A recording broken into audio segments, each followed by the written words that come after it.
man has a strange disease. Every night at 12 o'clock, he would wake up in the body of a stranger. Sometimes it's a handsome man, sometimes it's a beautiful woman, and sometimes even Spider-Man's best friend. He named himself Jack. For as long as he can remember, he's been living in different people's bodies. At the moment of possession, he will read all of the host's memories and help him through the day, and then secretly leave a photo as a remembrance. On this day, Jack possessed an asshole's body, although he was not very good looking, but he had a beautiful girlfriend. When he met Annie, Jack had a strange feeling for this girl. He gently pulled her hair up around her ears. Why are you looking at me like that?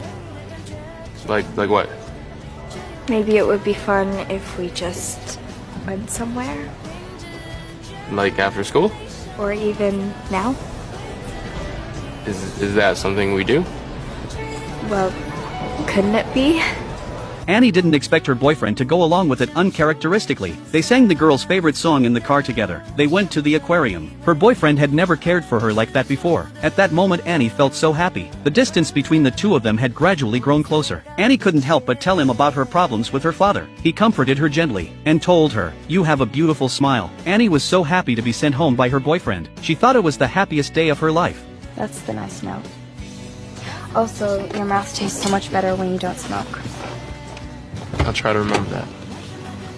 But the next day, Annie found her boyfriend smoking cigarettes as usual. Annie was very disappointed. Then a new transfer student wanted to make friends with Annie. Annie agreed to be her friend, but she didn't expect it. This transfer student was Jack. Her boyfriend came up to her in lab class. He didn't remember anything about yesterday's date, and he complained that because he and Annie skipped class yesterday, he didn't get a lot of homework done. Annie got a little upset. Jack scolded the boy, and then he gently pulled Annie's hair up. Jack's gesture made Annie a little embarrassed, so she left the lab. The next day, Annie went to the bar with her boyfriend. She still tried to remind him of their date, so she played the song they sang in the car, but he didn't respond. Instead, a boy danced to the music. It was obvious that he was Jack. At his invitation, Annie danced with him. Then they got to talking. He pulled the girl's hair up again.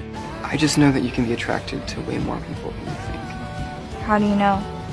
And then Jack's cell phone alarm went off. He had to get home, but Annie grabbed his cell phone and tried to write down the number. The time was almost up. Jack grabbed his cell phone back and fled in a panic, but on the way home, he fell into a coma as the clock ran out.